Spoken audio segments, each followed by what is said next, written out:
Apart from the barking dogs at the kennels, the sounds of the morning were a glorious way to wake.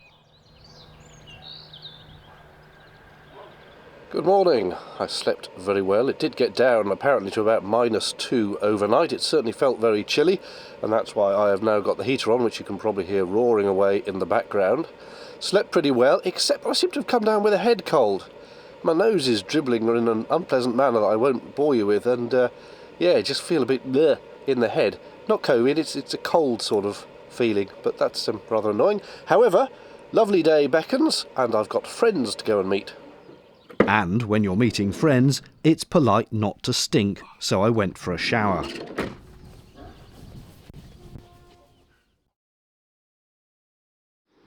Oh my, that was a very, very tepid shower indeed.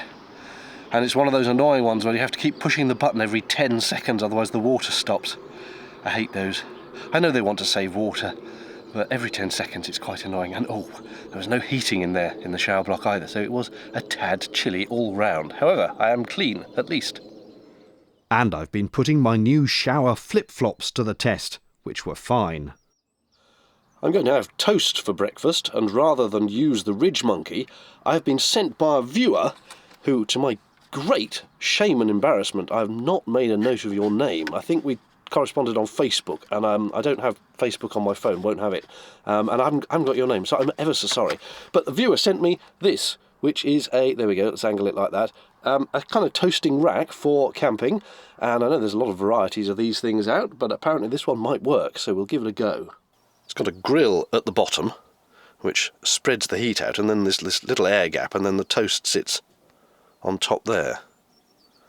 And hopefully that gives it an even cooking. It took mere seconds for the gas burner to turn the rack glowing orange. Well, that's kind of cool. And I did fear I was going to overdo it, so a little experimentation with the flame was called for. It was certainly toasting, albeit with stripes because of the rack. Well, you definitely have to keep an eye on it, because I just set the smoke alarm off. It was toasting very well indeed. I like my toast well done, but this was about my limit.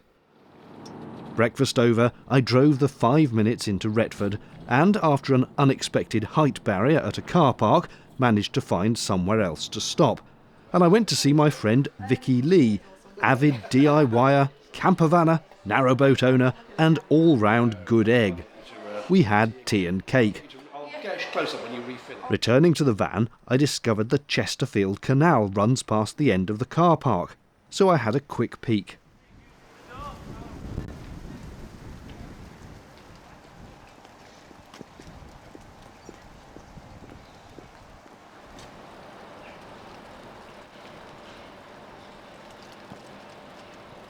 That was a very pleasant catch-up indeed. I did have plans afterwards to go round the town and do some filming, not least because there's a canal and a river, but the rain has properly started coming down now. The sun has long ago vanished. It's pretty grotty, and my cold is not getting any better. My head is absolutely thumping, so I think I'm just going to go back to the campsite, take a couple of paracetamol and a cup of tea and go to sleep.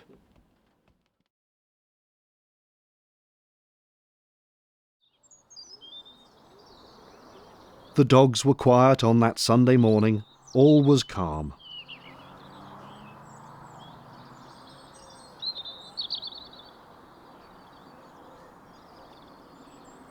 Despite the best efforts of the nice lady who runs the campsite, the shower again this morning was still tepid. Perhaps a degree or so warmer, but still pretty tepid. Still makes you get on with your shower, in and out like a flash.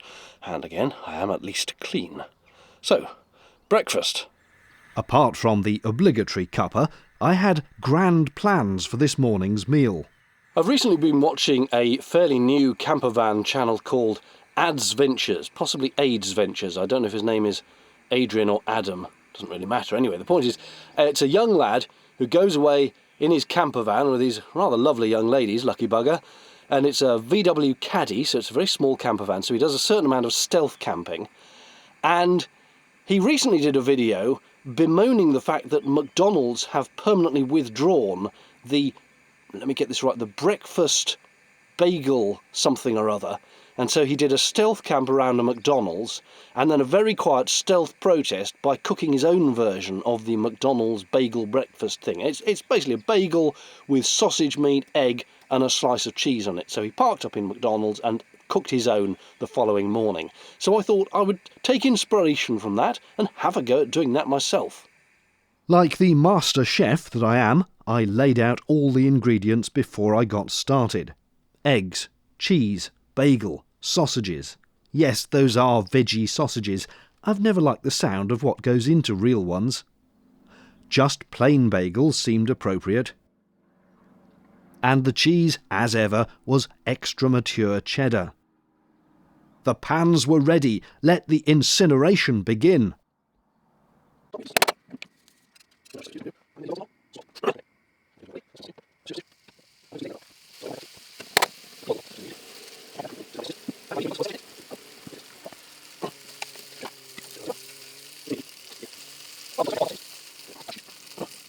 There was much tempting sizzling going on.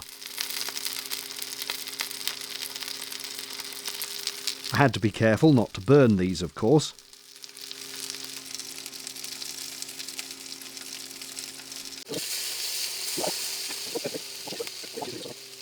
There's a technique with the egg, according to Ads Ventures, which is to squish it around to the right shape for the bagel.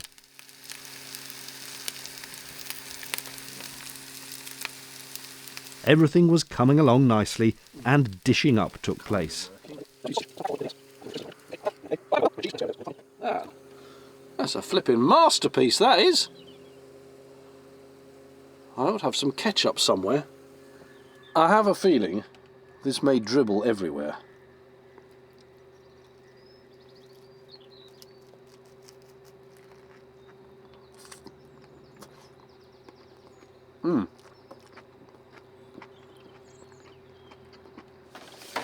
Given all the greasy pots and pans, I made use of the campsite washing up facilities, rather than clog up and stink out my van's grey water tank.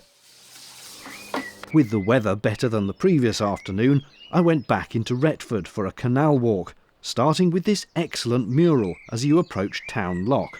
It documents the history and use of the canal in the town.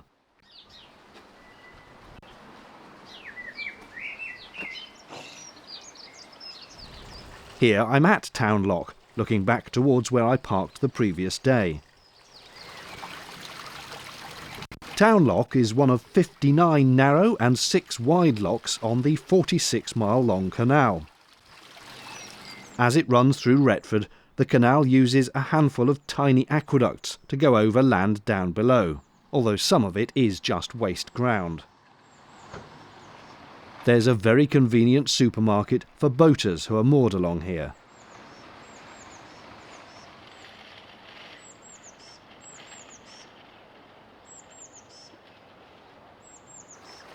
I wandered westward and wondered why the canal was bubbling up with water here, there being no obvious source.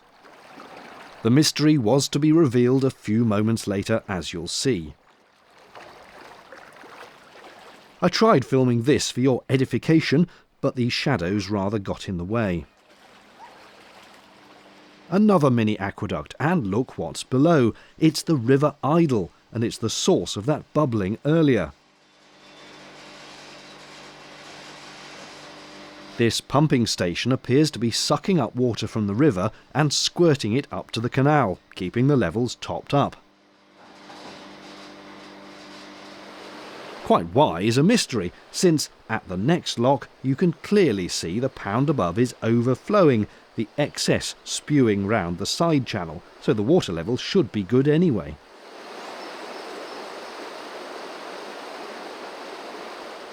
The Chesterfield Canal was unusual in the type of boats that worked it, as this info board explains.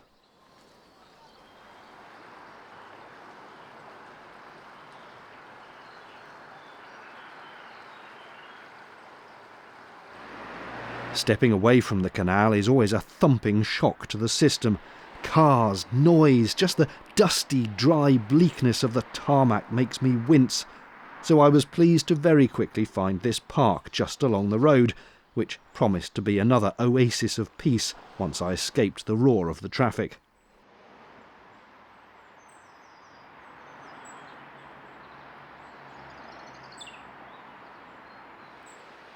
Ah, that's better. It's the same river, just a little further along, flowing through the middle of the park.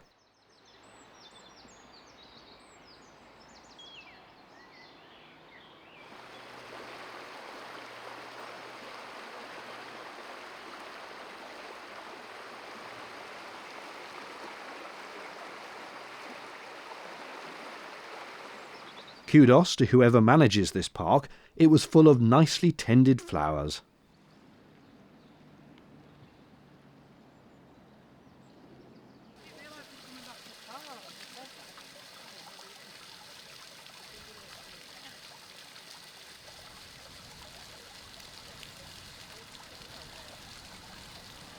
What a splendid tree! And behind it a mysterious world, which leads to the rather less mysterious supermarket petrol station. I found the old town police station, now a restaurant. Ah, a jail cell. What could be more romantic for dinner for two? And then maybe home in handcuffs. Elsewhere, I liked the curve of this building, and its Back to the Future clock above. I don't drink much coffee, but I'm quite partial to the stuff from Greggs.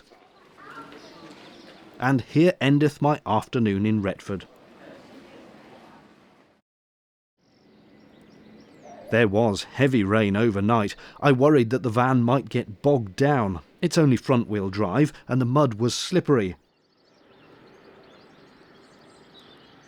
Let's give it a go.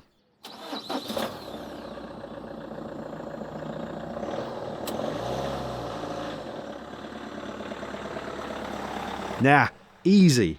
And off I went home. Cheerio.